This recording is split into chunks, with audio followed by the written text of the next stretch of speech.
Calling all nerds. This is More Than Dice, the podcast where we dive deep into the realms of everything nerdy. Whether you're a nerd culture connoisseur, a tabletop titan, a miniature gaming marveler, or just someone who proudly embraces their inner geek, this is the podcast for you. And now, let's get to the show.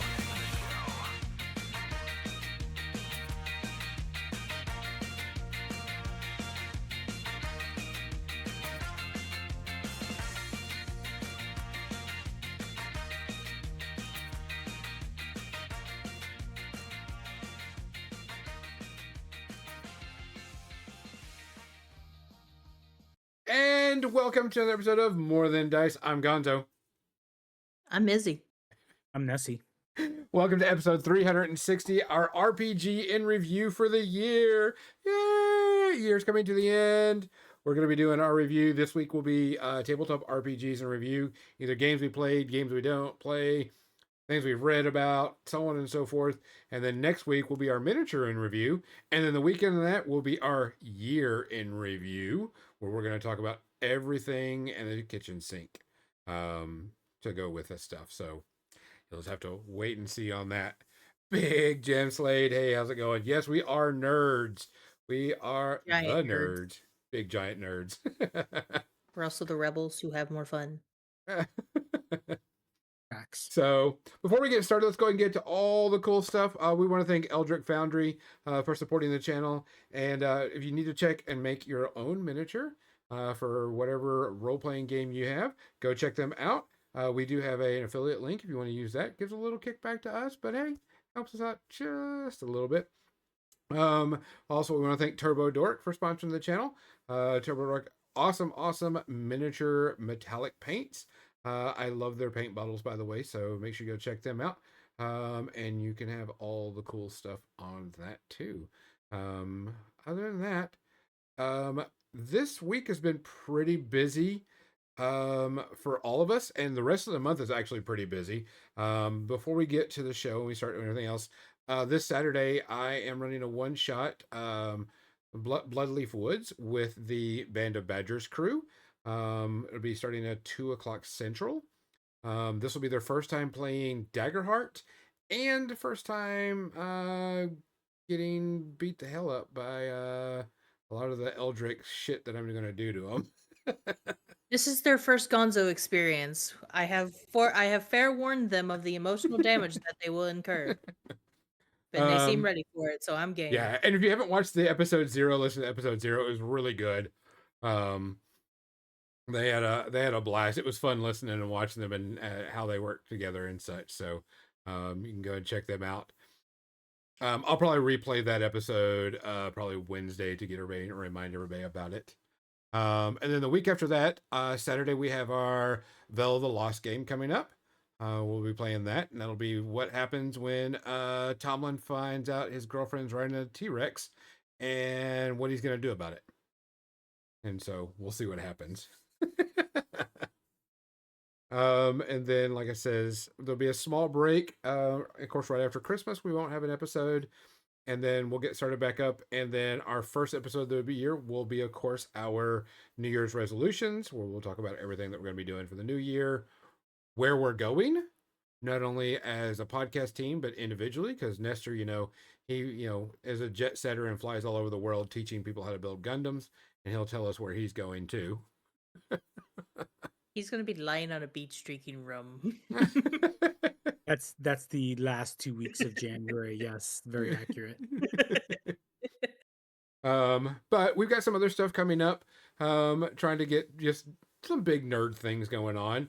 We got a bunch of other people coming around and other games coming up. I've been doing a lot of reading of RPGs and found something I really want to play. I'm looking at certain Big Jim Slade that hoping he'll run a game for me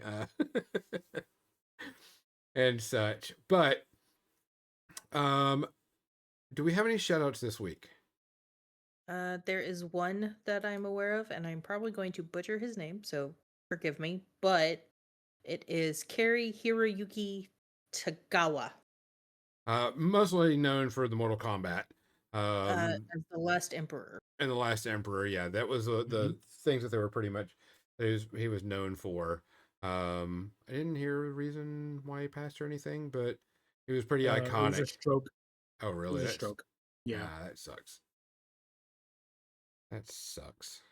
A couple of the actors from Mortal Kombat and other movies that he was in went to his funeral, and it was very sad personally. Like just seeing him, not just for Mortal Kombat but for like other TV. He was in other TV shows, Yeah. really cheesy sci-fi shows that I watched. Um but he was in it, and I just remember him for those shows and movies. Did we have any other shout outs?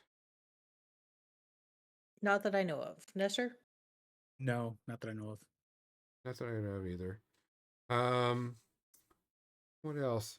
Um, we should really get to the business of what Nestor's drinking, because he brought up this little fancy glass and was sipping it with his pinky out, and so we got to figure out what Nestor. What are you drinking tonight? So this is a concoction known as coquito. I've drank it on the podcast before, but Michelle bought a bunch of new wine glasses, and so I'm using it. Um, so it's just like coconut milk, rum, a couple of other what cream of coconut, evaporated milk, and rum. Mostly rum. So you're drinking Just rum out. tonight with coconut. Anything else? And a Coke Zero to wash it down later.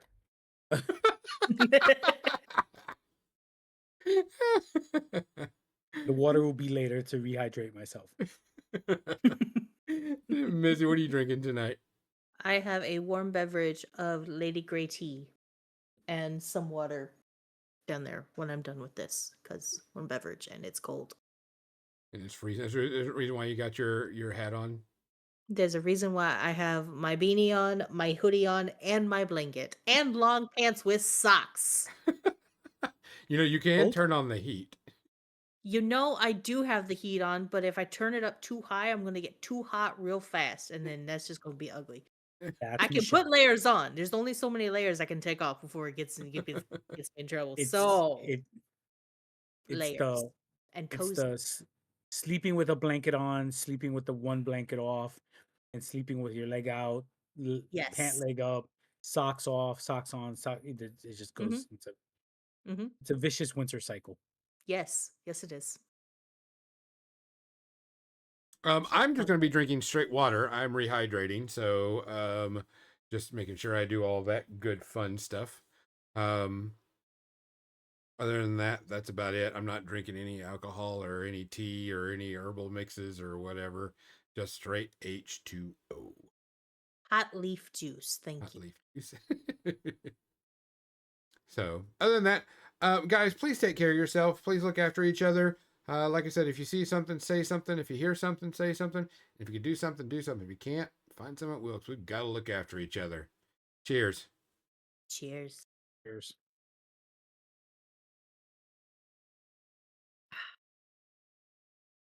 Cozy. I agree. So today we're going to be talking about tabletop RPGs in review.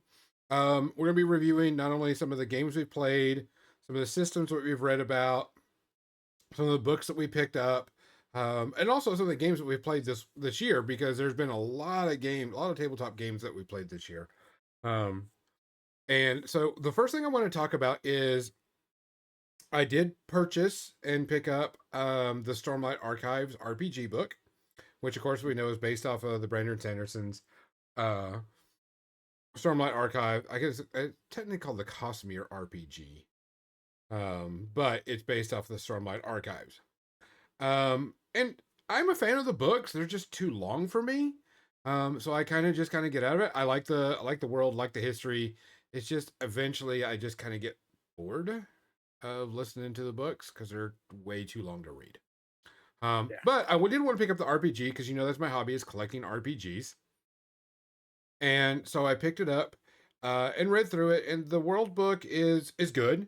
It gives great details, give you some of the monsters, some of the NPCs, so on and so forth. And then then the other book is, how to play the game. For the most part, it's not a bad system. Roll the dice, meet or beat the target number, etc. You're good to go. There's not much to it on that end. But my biggest issue is that you can play just a normal everyday human with possible magic items and could do things, or you can play a Knight Radiant. Why would you not play a Knight Radiant? You would get shard blade, shard armor, shard spells. You would get all this other stuff, and pretty much, if you're playing as a human, or if you're playing just as a normal everyday person, and one of the player characters is a shard bearer or a Knight Radiant, you have nothing to do.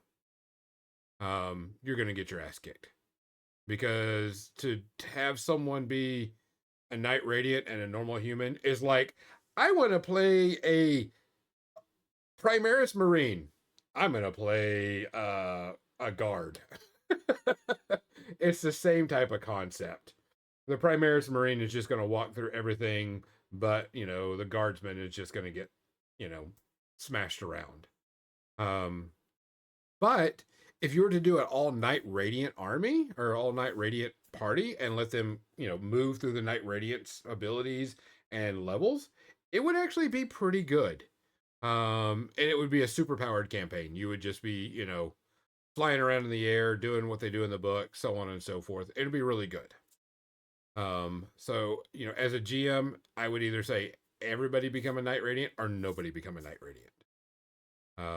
But if you ever faced a Knight Radiant and you weren't a Knight Radiant, you're gonna get your ass handed to you quite quickly.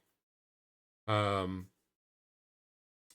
other problem I have with this system is it's based off of a current IP, and that can be somewhat of an issue, because what timeline do you play in?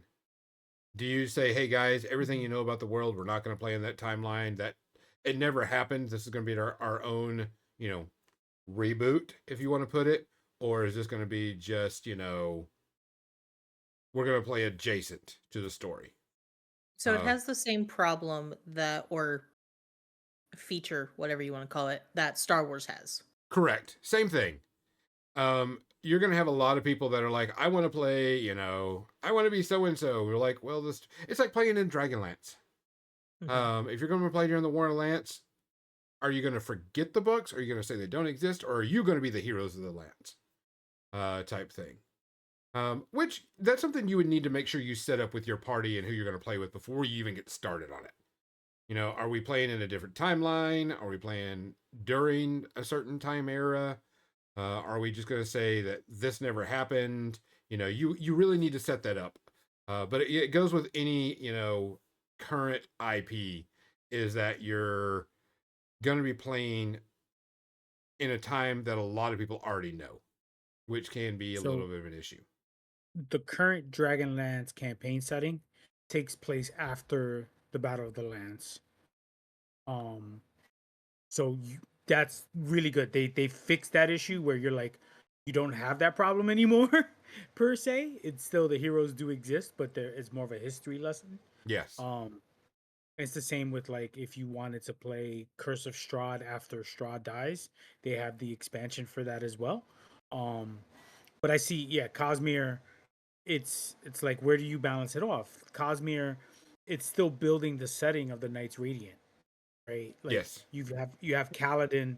Where do you make it? Where Kaladin and the rest of the knights are already established by book 4? Yeah, by book 4. Or do you set it up as a history? Do you set it up as an alternate dimension? Does Kaladin exist? And they're like, I kind of see that being a big issue, because I love the books. Same issue that you have. They take forever. Even an audiobook, they're like 4 or 5 parts at like 4 or 5 gigs each. Yeah. Yeah. It's like 32 hours. And even on my best day, I can't finish them that fast. No, yeah. So it's a big thing where the GM has to now decide, where they want to put the setting. And I prefer the setting is you have an idea or you none of that exists, right? Here's how you can create your own Cosmere universe. Don't think of it as the think of it as an adjacent universe to the current Cosmere edition. So Yeah, to me, if I were gonna do it, I would be like, it's an alternate universe. That's just Yeah. right. you would have to. One, so you didn't have to worry about offending anybody or anybody trying to use. Well, in the story, I'm like, nope, those do not exist in this world. Those people don't exist. This is Or our story. We do what we Right. want. or they exist. They just don't do what they did Right. in the books. Right. You are the heroes of this story, Yes. not Kaladin, not Bridge 4, not the rest of the people in the kingdom and Yeah. such. Like they might exist, they might not, but don't think of it don't this is a whole new universe. Yes. And that's what I would do if I was going to run this. You're going to find Yeah. people that are really big fans of the entire series that will want to play this just because they want to play, they want to live that story and live that thing, which is great. Mhm. Would I run this? Maybe. I don't know. I'm not as big as fan as everybody else is in the Stormlight just because I can't read them all and get into it, but it is a very super powered world. And I Right. would definitely go, you're all starting out as wanting to be Knight Radiance, and then you have to level up, to do all the codes and all that Hmm. stuff to be Knight Radiant. That's how I would Right. run it. You Um, get you get your sprint and you learn how to talk with your sprint, and yeah, if you're lucky, by the end of level 1, you'll develop your knight weapon or yeah, your one ability. But you're yes, not getting your armor level 1. yeah. Like And that's how I would do it. I would do it as the entire party is working to be a Knight Radiant. And we go through that process of leveling Knight Radiance and mhm. dealing with the world history and stuff like that. Um, Mechanically, the system is fine. There's nothing wrong with the system. It's just it's there. It's very simple. It's straight to the point. Um, the books were great books. Artwork is really good. Um, the put together the books look really nice, and big thick books too, so they're good solid books, but um it's not a bad. I think it appeals more to people that want to play in that world type thing.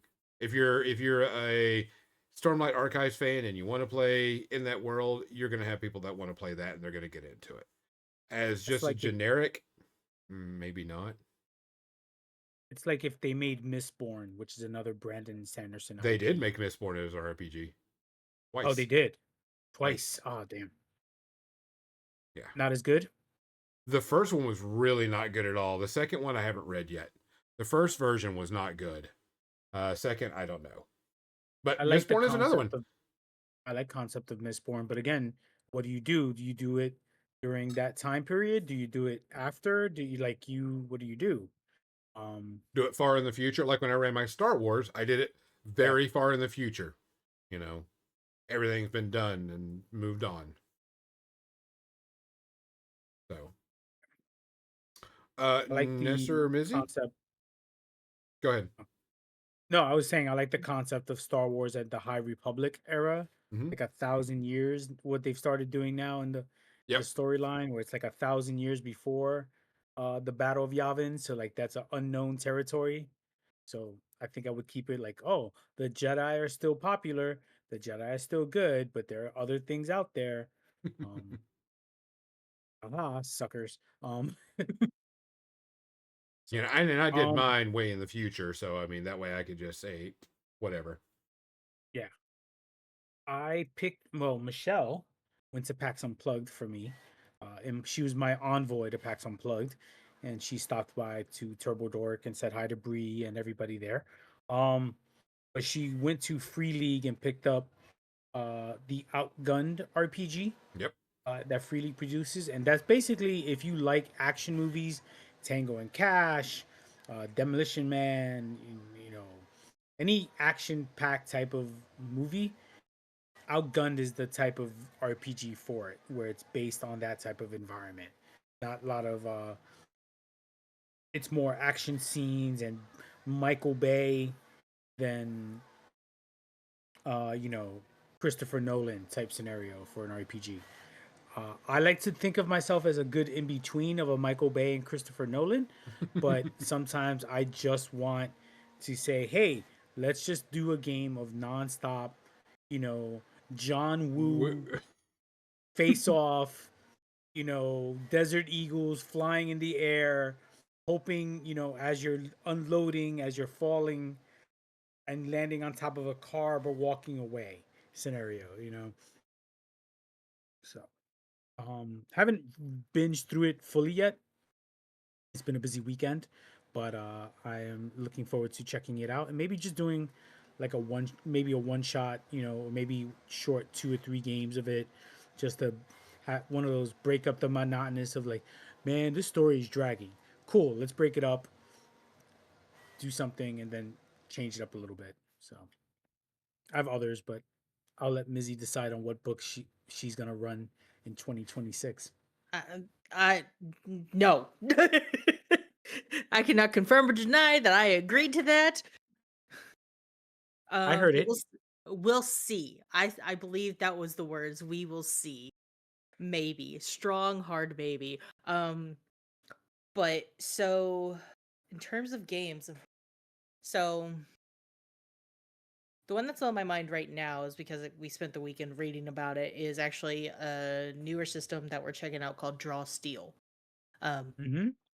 So the way Gonzo describes it is so great. It's like 12-year-olds got together and was like, "Here's a game. I want to do cool shit. Let's go."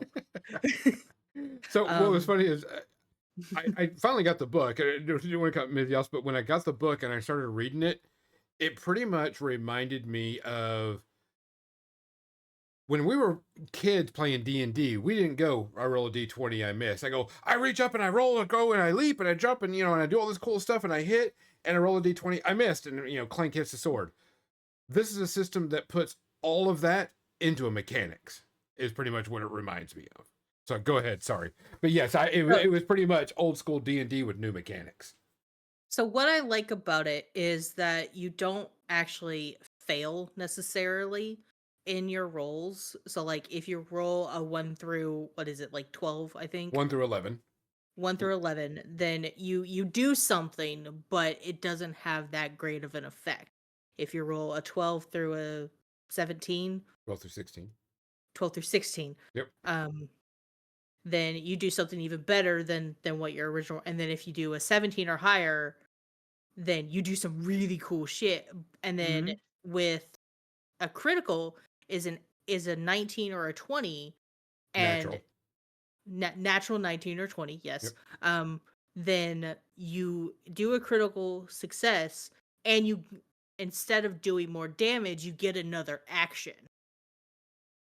So I was like, okay, so even it's not, yeah, words. um I like that it's not just more damage, because the potential for another action could be even more damage.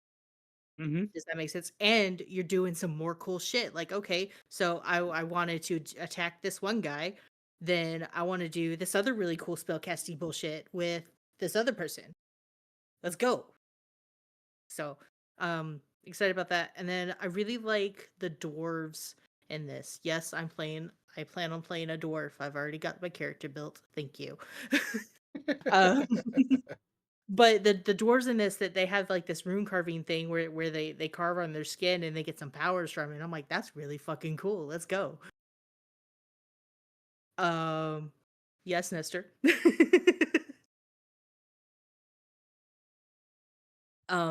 And then they also have this other ancestry that I was really looking at called a Hakan, and they are these big beefy motherfuckers that are like 7 foot tall and what, like 1,000, 2,000 pounds or something, Yeah, they're Gonzo. pretty much like stone golems. So So you're either doing a dwarf or a beefy dude. yeah, Okay, that tracks. yeah, yeah. So what?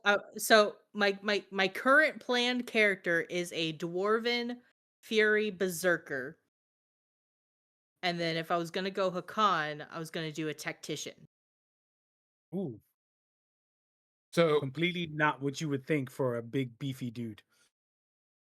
Gonzo, explain tactician. For so pretty much tactician.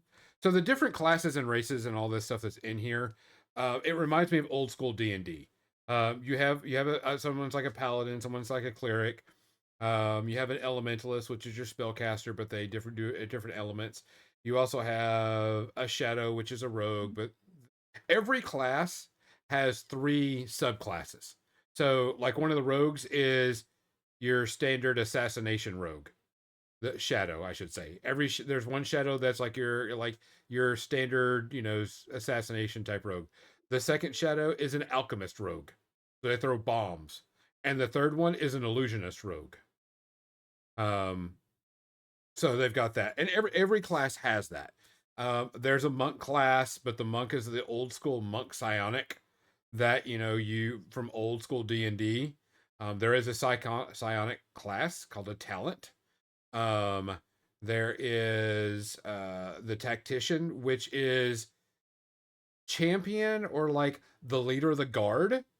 Definitely, this is a guy that tells you to do stuff and you do it and you get bonuses from it. Still, and a frontline guy too. He's not in the back. What kind of sets Mizzy went over, there is no roll to hit. It's roll to see how well you do. Right. So you're always doing something. But the one thing that really sets us apart is the maneuver and trigger system.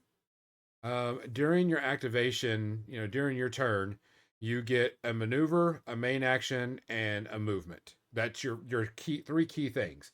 But whenever you do this, you could hit a main action that triggers one of your party members something, and they get to do something.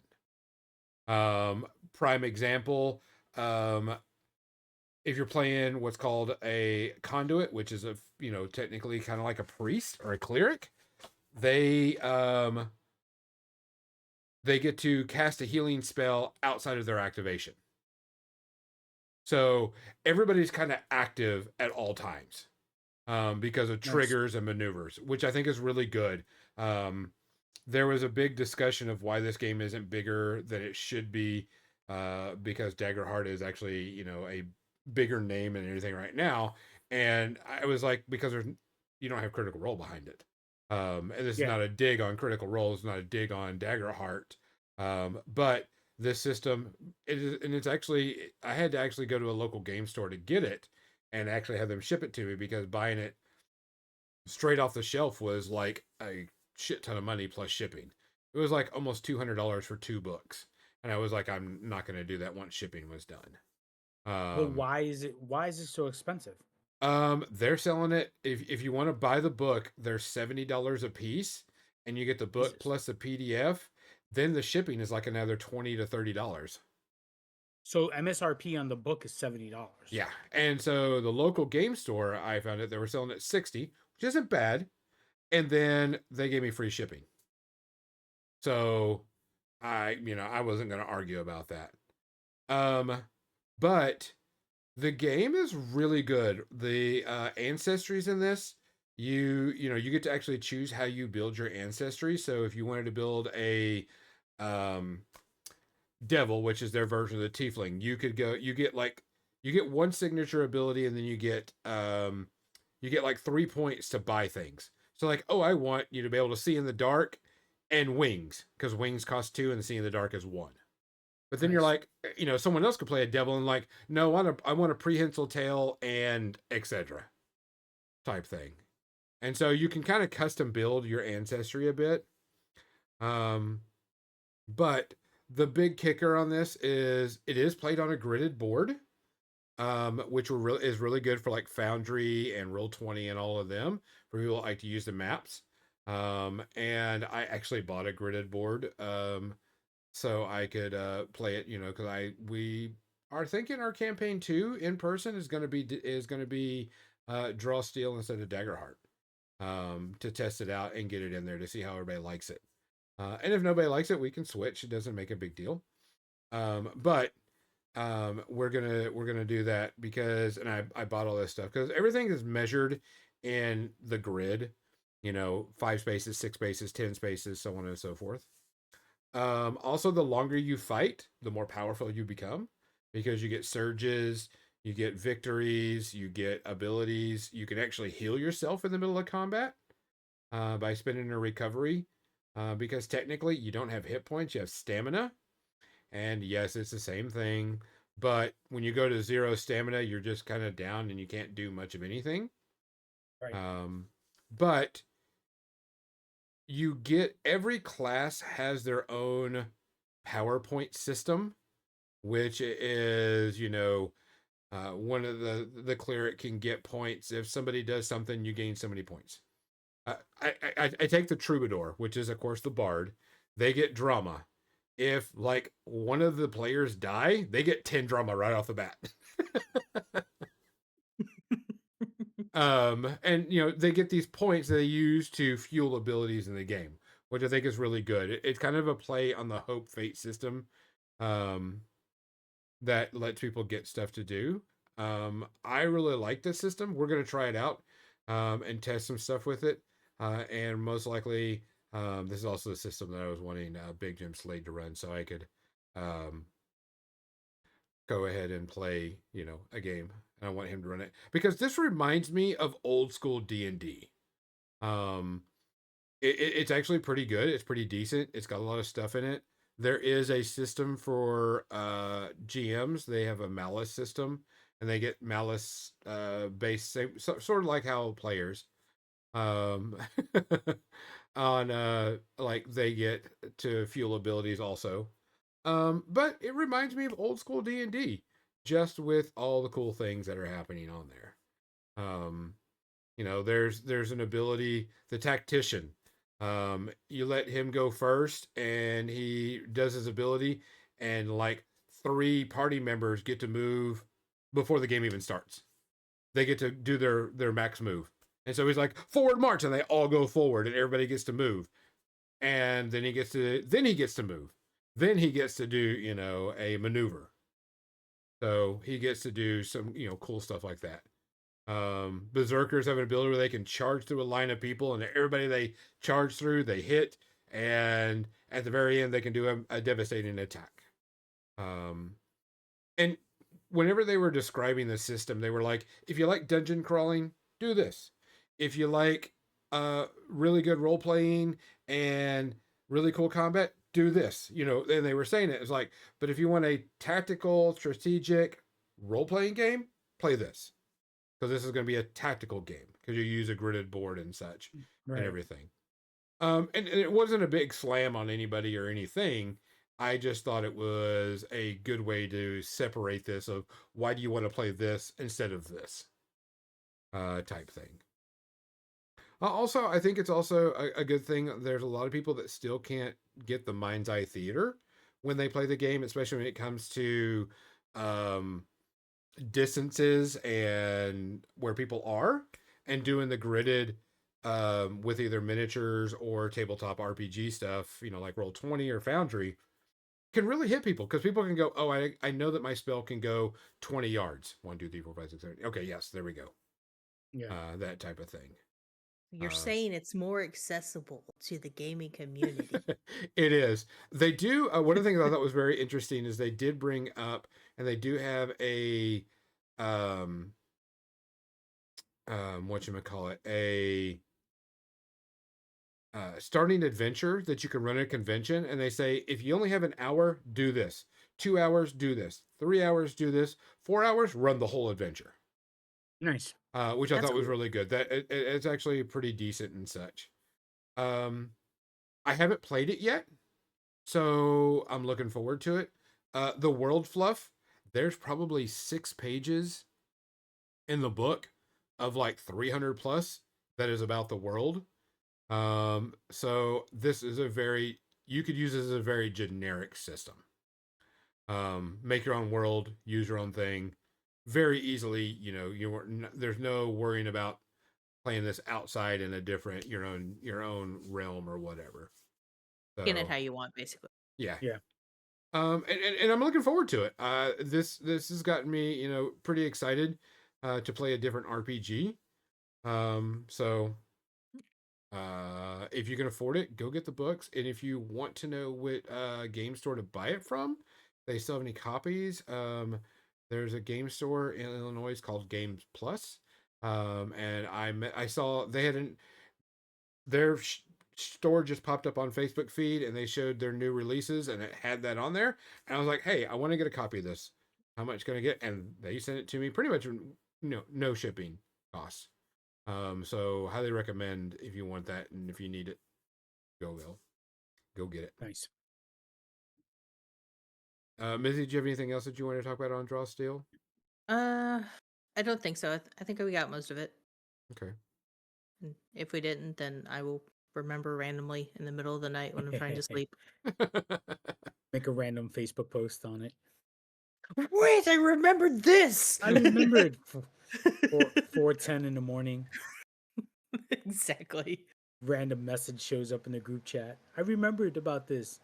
I'll be the one to wake up to like post it. Good night. Like Gonzo, what else have you been reading? Well, I was gonna let Nestor. Nestor, what else? Oh, Dester? Yeah. yeah, besides Alien, That was my other I one. started I started 2025 running an Alien RPG at Captain Con. Which I've always enjoyed Alien. Like I tell this constantly after Daggerheart recently. If Gonzo had not mentioned Daggerheart this year, I would still put Alien as my number one RPG, both setting and rules wise, personally. But it's a very close second. It's the new edition has not changed much in terms of the first edition. I can easily put any storyline that I made for the first edition, which I have plenty, because in space no one can hear you scream. So it's Alien and Alien Evolved or Alien 2.0 are just a lot of fun. And what's great is that I love the fact that I'm actually planning a Blade Runner slash Alien story where whatever happens in the Blade Runner game affects the Alien game as well in the future. So it's like butterfly effect does occur. Nice. Yeah, I read that book too, and I also got that from that game store. And the system is very simple. I've never known I never read what the system was. It's just D6s, type thing. But it is a very deadly game. You are not a Yes. superhero in this game. You are No. just a normal human being, or an android if you're going to play an android. And you get your ass kicked. You will get your ass kicked if you are not careful. I feel like They that's the pref- point. They Yes. prefer the term artificial person themselves. But yeah, drowning, catching on fire in space is as deadly as it should be. Uh, drowning is a thing. Starvation, lack of oxygen. Like they put scenarios in this that like you're like, please don't let this happen to my character because it is not pleasant. Yeah, I mean, you go against a xenomorph, just one. Yeah, it'll fuck you up. It's over.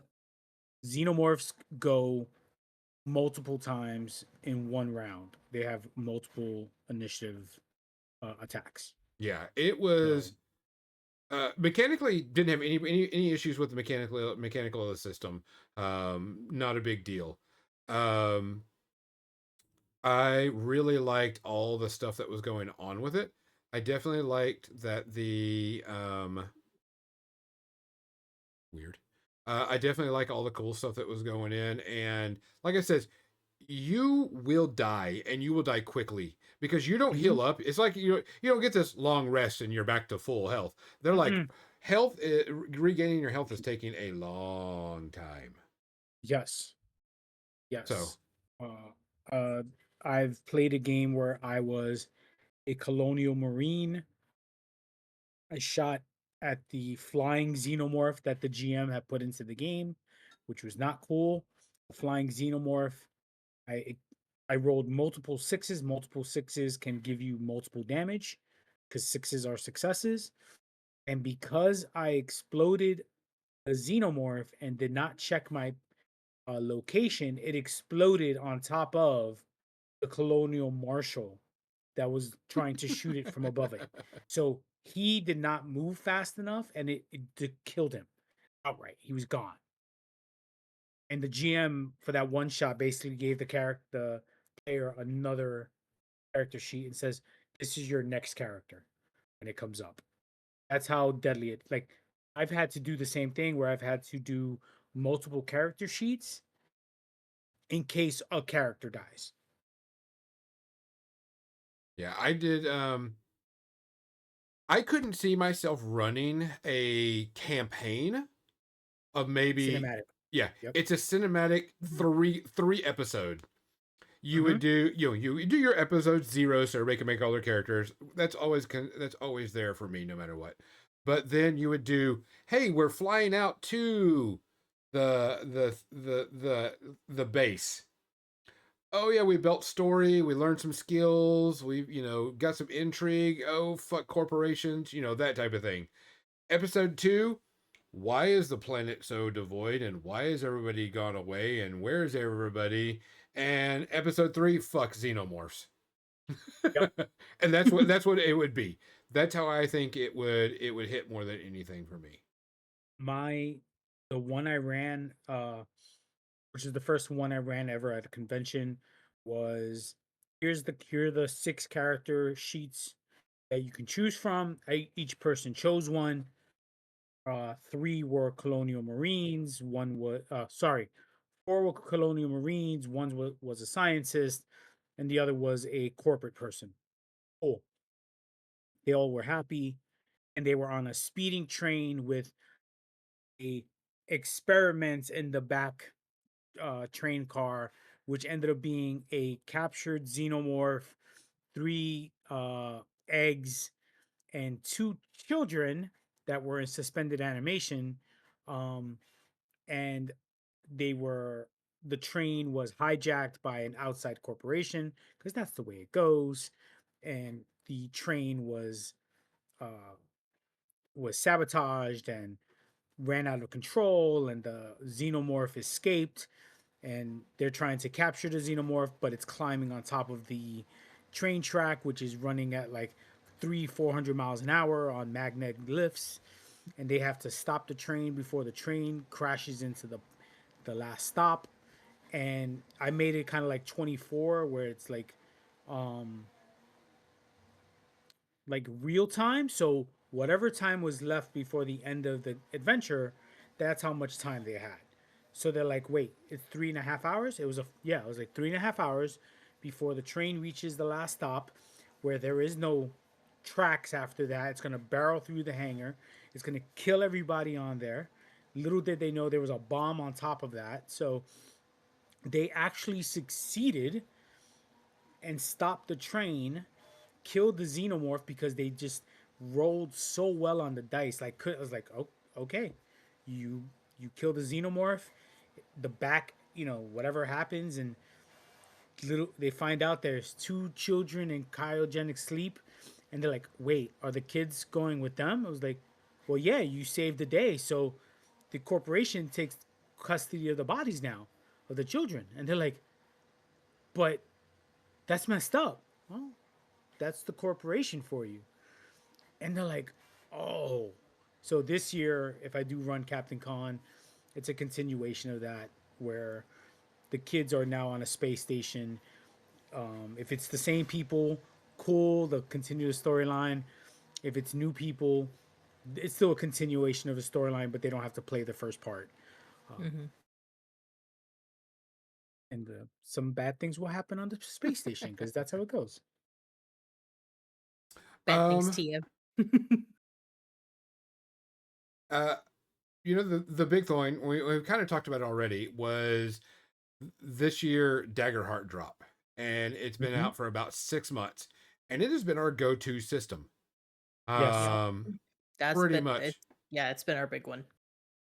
and I think that's the reason why it's been our go-to system is that it's something new, it's something different, and it's something that a lot of other people get into that other people have never done that. So Mizzy, as you've pretty much known D&D. You Yeah, had a little bit of household, but it was mostly D&D for you. And correct.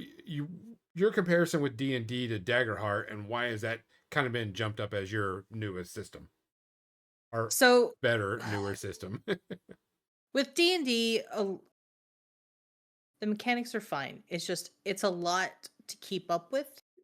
And so like I feel like the character sheet is too complicated for one. I can't find what I'm looking for when I need it, and then whenever I do find it, it's too late. But with Daggerheart, the character sheet, it's all condensed. I've got cards that I can reference, super easy. I've got, you know, my stat blocks here. Okay, I take X amount of damage. Okay. As far as numbers go, it's simple math. And the combat storytelling is more interesting. So like in D&D, it's okay, I rolled a hit. Do I hit or I miss? Okay, then that's just all I do. But with Daggerheart, it encourages you to be more descriptive and tell that story, which is something that I really struggled with D&D because it was okay, I roll, now I'm going to spend a whole bunch of time explaining, and then the anxiety kicks in. Am I doing too much, or am I hogging the spotlight? But with Daggerheart, no, it wants you to do that, and it also encourages you to share that spotlight with other people. So that's a lot of it. Um and I really like that you get rewarded or punished based on your dice rolls of the hope and fear mechanic. It adds more to the story and to the experience. Um and then you can do some really cool shit with your hope. Like tag teams, or if you have a special unity belt, you can do a tag team with 3 people. And I think that's what's interesting about the whole system is D&D. It's a staple. It's always going to be a staple, but it comes down to, in the basic core rules, you roll to hit. If you fail your hit, you're pretty much done. Yeah. Right. You're done. You can't do anything. Now you may get multiple attacks, and so you could do 3 or 4 attacks and maybe 3 or 4 hits, but that's pretty much about it. And if you don't hit, you just are sitting there, and you can't do anything else. Also, the initiative system. There are many a times in the initiative system. John, it's your turn. John, it's your turn. Oh, Wait, what were we doing? what were we doing? And it's very common. I think it was somebody sent me a video where that was done, but in real life. Yeah. And I was You like, yeah, spend you spend 15 minutes trying to find out what the other person's done, trying to plan, like, hey, if we do this, no, don't do that, do this. And then Mhm. by the time they decide, it's whatever action, it's like 15, 20 minutes later. No, don't do that. Don't do that. No, I don't care. I'm going to do it this way. So they do it and they end up missing anyway. So then there's no uh there's no pass with hope, fail with hope, nothing. Um and that can really throw a wrench into the system compared to Daggerheart, where if you pass with hope or you pass with fear, there is significant difference when you pass with hope and pass with fear. yep. And failing with hope and failing with fear. Either way, I get my fear. I'm good with that. Um, Yeah, and I think that's also, you can fail and you still fail up. You're always doing something, mhm, and you're also can be doing something on someone else's turn. And Mhm. it keeps everybody engaged. The witch is the very biggest prime example. A lot of the Yep. witch's abilities, yeah, she can shoot a beam or cast a spell, but they're like, oh, you hit my friend? Hex. Oh, you mhm. did this? I get to do that. Hideous Every, Retribution. Let's yeah, go. yeah. All this Yeah, stuff can do stuff back Missy's and forth. witch. Missy's witch was legit. Like Mhm. you'd be like, oh, this person he did this. X. Did this, something else. Did this, something else. Like it benefits. Like, oh, we gained advantage because now they hit Mizzy and Mizzy hexed them, and or Mizzy was able to counter spell or do something, another spell on top of that. Oh, and then Mizzy goes again. She's gonna be able to like hit, just hit twice almost. Yeah. And I think that's really what we're seeing now in a lot of different RPGs. And Draw Steel and Daggerheart coming out around the same time are giving the same concept that everybody is doing something even when it's not their turn. There is constant involvement, and we started seeing this in our miniature games, which we're going to talk about next week.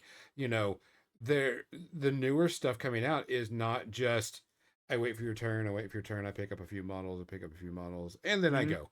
It's I'm doing stuff, but oh shit, you did something, so now I can do something. This Right. triggers that. Yeah. Yes, Yeah. which is really good because with all of us, our ADHD and we're in our instant gratification era of gaming, this keeps people involved in the game while they're playing, not just Hmm. waiting. I many a times playing D&D, and you can see it on tons of the podcasts, tons of the actual plays. People are just waiting. All right, 5 people are playing, I'm last. All right, the 5 players and the 4 NPCs went, now I get to go. Oh, I missed. Okay. Yep. And And it's a slow progression. yeah, that's the one thing I wish Alien had moved away from was the initiative phase.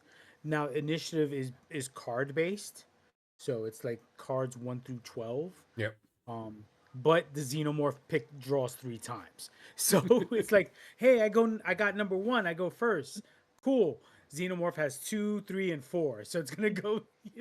Like that has Xenomorph said, happened. "Fuck you, I do what I want." Xenomorph does not care, and he's killed the rest of your team because you went first and leaves you for last. Yeah. Yeah. But you can incorporate. That's what I do love about certain games.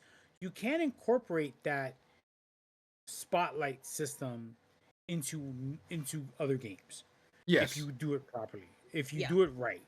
Um, Um, I had a conversation with somebody this week because I got done reading Draw Steel. And I think I've read the book 3 or 4 times now.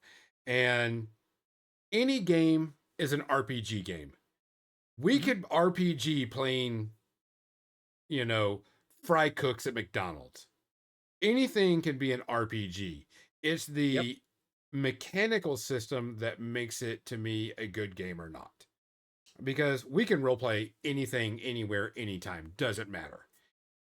It's more about what is the mechanical system.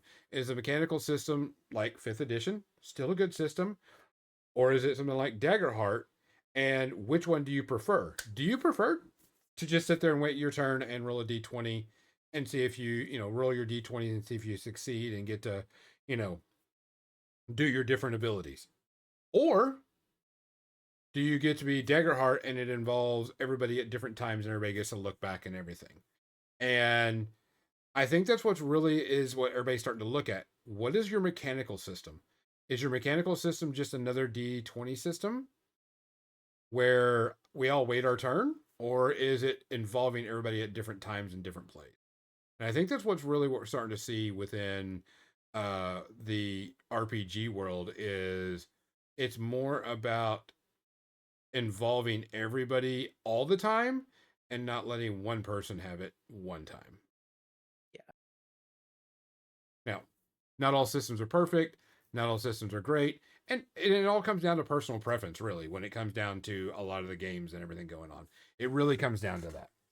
I know there's people that are like, I will never play anything but D&D. And I've read a lot of posts where people's like, I want to try this with my gaming group, but they refuse to do anything but D&D. Well, then go find another gaming group that you want to try and test out. Yeah. Or, me, I would test out any system. If one of my friends says, hey, I want to test out this system, see if we like it, sure. I'm game. Let's go. Because I don't know it, or maybe I'll like it, maybe I won't. Give me a character, or let's make characters and let's see. Give me the rule book, let me read it. I mean, if one of my friends say, hey, I want to try this system out, unless it's like something really, really gross and disgusting, or whatever, I'm game. Just so they can, see if they like it. Because you may not like GMing it after you test it out. Mhm. So we'll have to wait and see. That's half of my library are books that I wanted to try. Yeah. And the other half are books that I'm still waiting to try. So it's like, you know, God, I got like a whole bunch of D&D books. After 4th edition got burned, I still have 5th edition because I liked 5th edition. I like Pathfinder 1st edition. I have Pathfinder 2nd edition. Haven't played it, but I still have it. Yep. I have a whole bunch of. I got Daggerheart. I got a bunch of the Lord of the Rings 5th edition that I picked up at Gen Con. I got some Interface Zero, which is Cyberpunk meets Pathfinder. Yep. Like so many different books, but I enjoy just sometimes picking up a new RPG and saying, you know what, let me check this out. Outgunned is a perfect example. Do I have an idea? No. Did I still want to get it? Yes. And I'll check it out. If it's worth running, I'm going to beg for a one shot and go ahead and do it. Yeah, and the thing is doing a one shot's great. Mhm. What we're gonna give. This is just a review of the games that we've played and everything. On our year-end review, we're going to give our top games and everything that type stuff. But I did want to touch on a few of the games that we've played. And I'm going to say one word and one word only. And if you were there, you understand. If not, Nestor will describe it. And it was quite fun and quite humorous, but the word broccolini. Um, So over Warfare Weekend, Nestor ran a Daggerheart game, and I played a character that was pretty much was an idiot. He was not very smart. It was given to me, and he was not a very smart thing, and he couldn't understand languages very well. And the original name, I don't even know the original name of the monster anymore because it's broccolini now. It's Prickolici. Piccolici. And I can remember it and say it now because I like lychee juice. Because she likes lychee juice. Okay. Lychee juice. See, if you Yeah. would have said lychee like lychee, not that other bullshit broccolini Broccolini. shit. And that has followed me since Warfare Weekend. And it's going to continue to follow you. Yes. It exists in the universe. You are Yep. attached. Like Michelle made broccolini last night for dinner. And I'm just like, are you effing kidding me? She's like, yeah, I thought it'd be funny. She sent it to Gonzo. Like, and I sent it too. Because I didn't think it was a real thing. I thought Gonzo was just being his normal, charming, witty self, coming up with a new word. And then Michelle and I go to dinner, and under one of the side dishes is broccolini. And I'm like, son of a bitch. And the thing is, Yeah. it came up because the character was not a very he was a pretty dumb character, and he just hears Leany, and it just was coming through everything, and it was like broccolini just fit, and it played out the entire game. Was that the dwarf warden? Yes, Yeah. yeah, he was not very smart. No, he was not. But forever on, broccolini is going to be. We need to get someone to do a broccolini type thing. It is Like, no longer the curse of Prickolici. It is the curse of Broccolini. broccolini. The curse of broccolini. Yeah. So He'd when get a I little do broccolini mascot. when I do finalize writing that up, it will have a was it a director's cut known as the curse of broccolini. Yeah. Well, that story's supposed to continue, so hopefully there's gonna be a dwarf sitting in the bar going, "And we killed the broccolini." Yeah. Yes. It'll be forever stamped as onto the warden as the broccolini adventure. And now he has nothing but broccolini in his knapsack when he travels. Something else that that happened this year in RPG was my local gaming group. A lot of people are very new to it, and Daggerheart really brought them into the game. And people really, really got into it. And I have a shit ton of models that I've 3D printed for my in person Daggerheart. including a Wither Wealth. whole ass ship sitting behind me that you Yeah. cannot see because it's so dark. And I've been doing this, and it's been really, really good. I got a lot of people that are playing the game. A lot of people are really getting into it. Most of the gaming group are girls. There's one other guy, and everybody's getting into it. And I've been wanting to do an in-person group for a long time, because while I do love playing, RPGs online, there is something about getting together with your friends, everybody bringing them, Mhm. food, socializing, so on and so forth. And so I've really been digging that a lot. Um, I still, depending on how next year goes, want to do a retreat, of, getting together, type thing with people and just doing some RPGs. I don't know if we want to go to like New York and like we all crash at Nestor's house, or Just let me know. Michelle will just cook.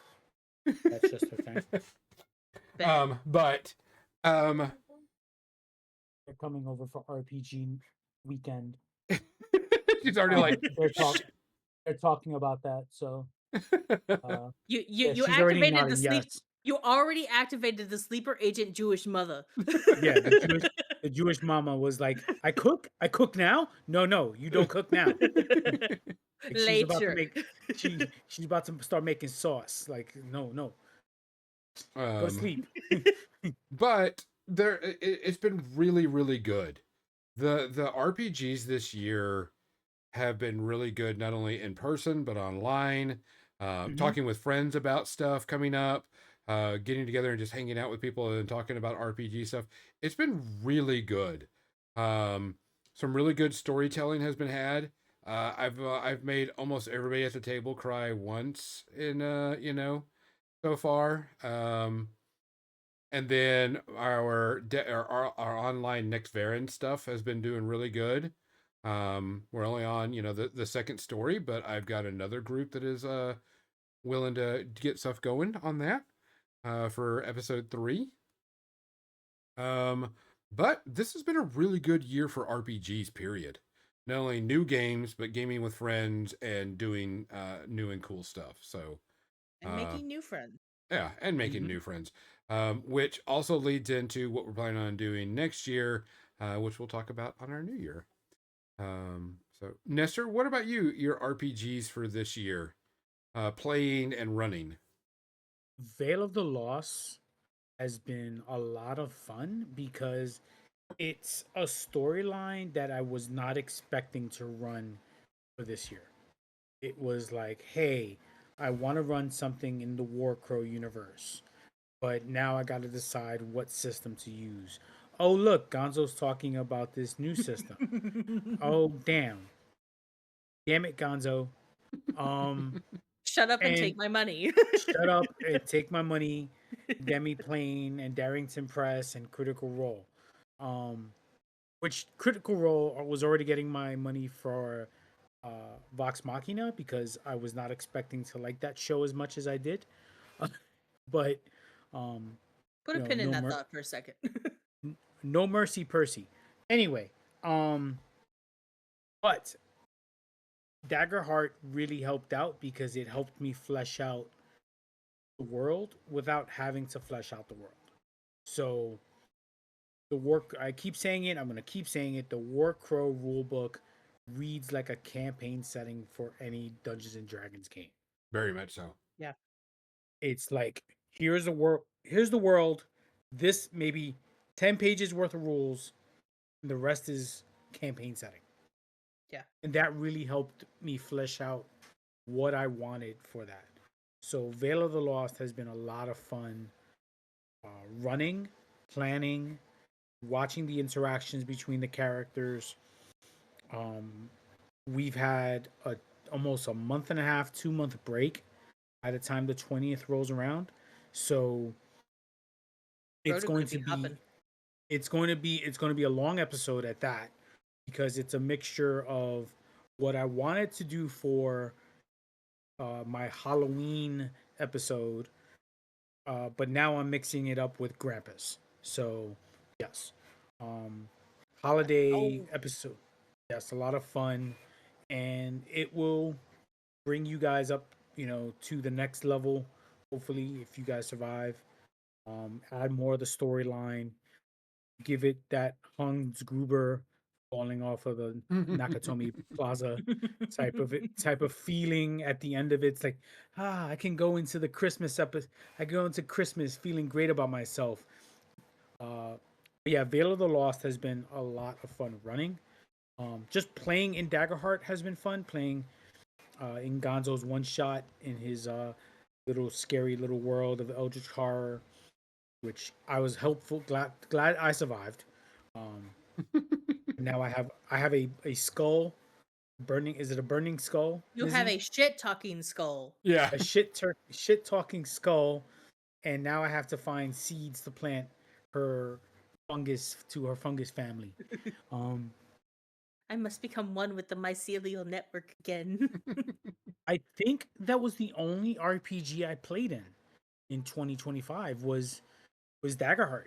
Um, it's either been running Daggerheart or playing in Daggerheart and running Alien. So I really would like to do more, but I'm having so much fun with Daggerheart and Alien in general that it'll probably be anything I run in 2026. We'll talk about later, but probably a lot of one shots if possible. Yeah. Mizzy, what about you? Your RPG play or I've run in review. running like I've ever run anything in my life. You and Ariel should get together and run a game. We'll talk about it. Mhm. I'm not saying no, but we'll Mhm. talk about it. Anyway, Mhm. so yeah, uh, pretty much everything has been Daggerheart, I think, right? Yep. I don't think I've played anything else. You did Um, Household at the beginning of the year, and then we uh, canceled Household and then went with was that Daggerheart. this year? Yeah. It's been a long time, man. But yeah, Daggerheart has sold everything. The ADHD hyperfixation type type stuff kicked in, and it Mhm. kicked in hard. Um, I love everything about it. There's been a lot of great moments throughout all the games that we've played. We've got our in-person one with the Wither Wild, where I have already killed off one of my characters to make a new one, but emotional damage was fantastic and glorious. Um, we've got those moments in Veil of the Lost that are, run the gamut of emotions of absolute ridiculous, but also gut wrenching emotion too. Um, just everything's great. And I Just wait for I 2026. let's go, Nestor. Let's fucking go. Yeah, all the Daggerheart, all the stuff. Gimme. Yeah, and we've already started talking. So our With the Wild campaign will be wrapping up in a few sessions. Um, after this last one, we didn't get to play this last weekend due to dog health issues that we had to take care of. But we probably got about maybe 3 or 4 sessions left in Daggerheart, Witherwild, before we switch over to um, campaign 2, which will be like we're looking to possibly, most likely, we'll be doing it in Draw Steel with the group, and it'll be another world that I've built. Pretty much, it's going to be a Hollow Earth, um, Delicious in Dungeon meets Dark Souls type thing. I already have the 3 bosses 3D printed over there that are ready to be painted. And they've already talked about it. We've already gone over some of this stuff, but it's going to be they're not on top of the planet. They're inside the planet. And so it's going to be a giant dungeon crawl type adventure where if you've watched Delicious in Dungeon, you know that you you're not just walking into a normal dungeon. There's areas that are a castle, there's areas that has a town, there's areas that are outside, that whole thing.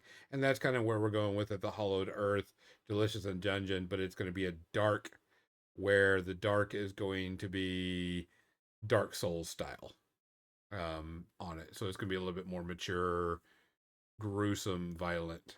And I think Draw Steel lends itself to that. So there may be multiple characters made in this one. I am going to need all the help I can get, and if I So can not fail, that would be fantastic. so Gonzo, my question to you is, since as a GM, do you like to split up your campaign?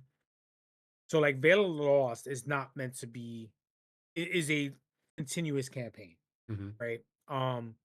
Do you split it up into parts and then take a break for a short time and then play like a lot of different one shots and then go back to like the main campaign?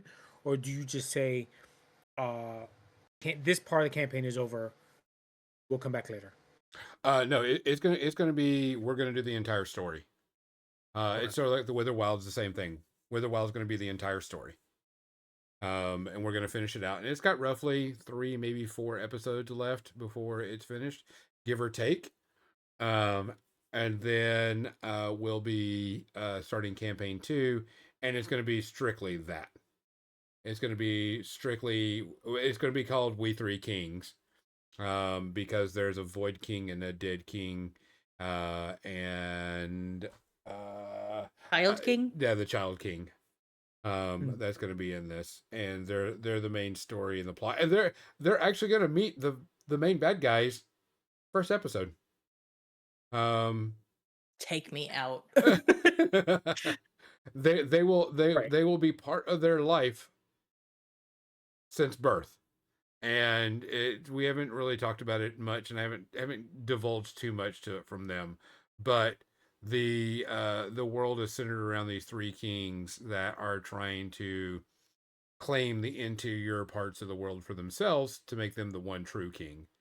And so while they're doing that, other adventurers are trying to stop these three kings to doing this, and this is where they get involved.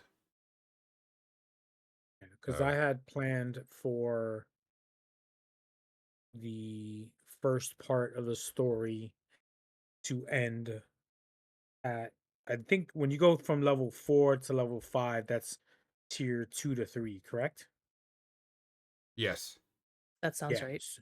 Yeah. So basically, it's when you guys reach tier 3. Well, tier 5, when you go to level 5, that's when you get, you can multi-class, and that's like a big jump Right. in So in the basically, game. it's when you go from level 4 to 5, that's when you guys all reach that tier, that's when I say, okay, this part 1 of the campaign is done. So, which you guys are still in part 1. But I wasn't sure like if it was prudent to finish part 1, take a break and do like a couple of one shots for 2026. We'll talk about this obviously when we do Yeah, talk I about mean, that. But it was just something I was going to mention to the team as well. Uh, since 2026 is only 4 weeks away. yeah, and like I said, there would be no problem with that. I don't think any of us would like, hey, we're just going to take a couple of episode breaks, and we're gonna, hey, here's a one shot where we fight a xenomorph. We're fucked. Hmm. Here's a one shot where Mizzy runs a Daggerheart game. We're good. Hmm. It's double fingers from Mizzy. But no, yeah, do some one shots. Yeah, we put y'all back in next Baron, with different characters. Yeah, it'll be. It was just something I was like, okay, I don't want to like jump the shark and do too much. Even though we did take a long break, I do want to hit the ground running. Like, okay, I want to do something in January for Veil of the Lost. I want to do something in February for Veil of the Lost, if possible. Um, so you guys can catch up and because while the story is in my mind, I don't want it to fade and wither in the minds of the people. Yeah. So, Right, right, right. Yeah, it's always the wintertime is always a pain in the butt to Mhm. try to get people in and play anyway, so Oh it's not yeah, a big deal. But yeah, I don't see why we couldn't do, one shot at a pivotal time. Because maybe you might have Josh run one. Josh loves RPGs, and it'll be fun to see what he chooses. Don't be surprised if it's Iron Kingdoms. He's really good at it. Let me play a troll pirate. Let's go. He was running the Fish Tits crew, I think, in like old school Iron Kingdoms. He was running me and a couple of others in 5e Iron Kingdoms. He's really, and he uses Foundry, and he's really good at it, and it make So he's a fancy yeah, he gives me DM. FOMO, man. He makes me so jealous. Like, I'm like, dude, I want to just punch you in the throat. Like, he's like, nah, just you don't have to do it that way. Nah, man, you make me jealous. Shut up. I've given up. I'm the mind's eye type of GM. I've accepted that. I don't have the time to go and build. He will build these intricate maps, and I'll be like, you know what? I hope it crashes. I hope it doesn't load. Well, maybe we can talk him into it when we play when we get together early, that he could run a one Mhm. shot in between just to give you a break. Yeah. Yeah, my Okay. goal is to get the first part done by the first quarter 2026, depending on how everybody's schedules are. Um, it's going to be some grinding and a lot of adventuring, but it's going to be fun to just push the story forward. Other than that, we do have a slight bit of media section.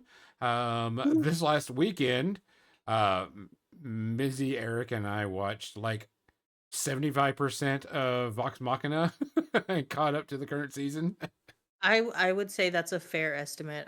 We finished season 1 all by ourselves. Thank you very Mhm. much. We started season 2, and then we were on season 2 whenever you stepped in, and we were like, "Yeah, let's just finish the whole damn thing." Apparently, so it started out as we were watching the Mighty Nine, and we got caught up, and it was like, "Damn it, I want to watch more, but there's not more. I have to wait." Which I'm really Bullshit. liking Mighty Weekly. Nine. Yes. So bullshit on the whole weekly release thing. I want all my content right now. Thank you. I'm But I'm I'm torn on that, honestly. Don't so I get it, but I get it. yeah. So we were like, okay, so we don't have any more Mighty Nine to watch, so fuck it, let's watch Vox Machina. Um I enjoyed it. I liked what it was. I got annoyed with how many death or near death encounters there were, and then people kept living. Because if you're gonna die, fucking die and make it count and worth something. Um, because later on there was a actual death in the series of a character, and by the time that rolled around, I was like, I don't believe that this is actually happening because I was so numb to it. You know what I'm saying? So, but taking out that factor, it's a good fun show. It's good. I need low brain energy type of thing. Characters are great. I am Grog. I'm Grog. I am Grog. I Um, find I find my love for Percy is strong. Um, Percy is a great character. yeah, I really enjoy his character. But I cannot get over how fucking cute Pike and Grog's friendship is. yeah, Buddies. it, buddies. We got this, buddies. Like, I love Pike. Pikey is awesome. Mm-hmm. Um, Grog. I love the twins. Mm-hmm. Uh, what's the female? Vex and Vox. Vox. Keyleth. Keely. No, Vox. Vex. Yep. Vexalia. Vex. Yeah, Yeah, Vexalia. like I love Vex, Uh-huh. not just because she's sexually attractive, but Not just because I she's voiced by Laura Bailey. bonus. But it's the way she is, the way the character is, and the way the Mhm. Vex and Vox are. Vox is great. And just their overall interactions with, and even Scanlan, the Scanlan, yeah. bard. Um, there are times I see things with that character. I'm like, he's a dick, Oh, but yeah. then I see how he's treated by the rest of the team, and then I'm waiting for that crash out that eventually does happen. But like, I like how Scanlan has evolved, though, from the start of season 1 into season 3. Because by the end yes, of season 3, he makes a massive change to his life and decision making, which I hmm thought was really nice. Character development, we love it. We want more. yeah. But I do love that Percy's storyline does interact with the overall larger storyline. Sometimes you'll have a Mhm. character storyline not in and it'll be a big part of an adventure, but Yeah, then it doesn't come back until later. But this it does, right? It affects everything in the campaign. yeah. Um and Keyleth's character as well. All their character growth affects the overall story of the campaign, and that I Mhm. do enjoy, and Yeah. that's good storytelling, in my opinion. My biggest complaint on it is the amount of death fake outs that they have. But I mean, honestly, Think I of can it get from a over it. think of it as an RPG. Think of it as an RPG, Yeah. right? As an RPG, the death fake outs are normal, unfortunately, except in Gonzo's games. But but You a dead, majority, bitch. you dead, you died. That's too fucking bad. There's no goddess of the Raven. There's no none of that to save your ass. You died. But also, Matt Mercer is the type to say, you know what? I'm not the type to have you write up a new character mid campaign. I got to find a way to bring you to keep your ass alive. Oh, you're going on break for a little bit? Cool. Let me kill you. The team will bring you back. Don't worry about it. Yeah.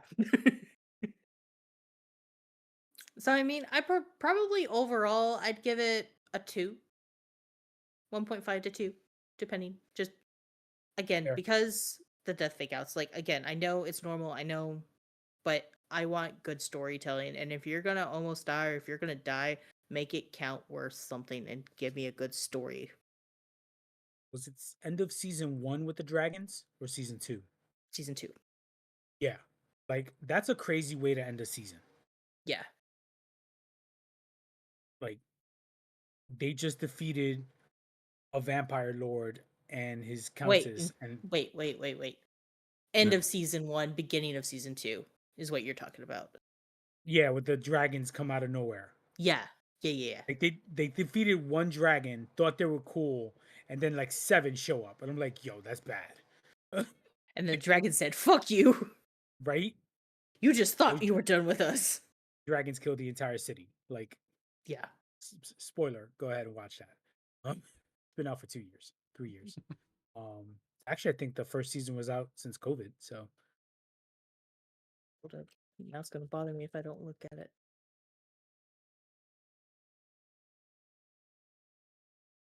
Yeah, because the next season is supposed to start sometime in June, give or take. It started in 2022, okay, after COVID, okay, but I think that they were doing the original campaign still in 2020. I don't know. I don't know normal campaigns. no, I think they did the Kickstarter in 2020 for the animated series, and it exploded to be like, holy crap! Like they were not expecting that much funding in that short amount of time, to the point where it funded season 1 and 2, and I think like part of 3. Damn. Yeah, they got a crap ton of money on that. All right. Well, guys, that is about our show. If we have any other stuff, we will be bringing it to us next week.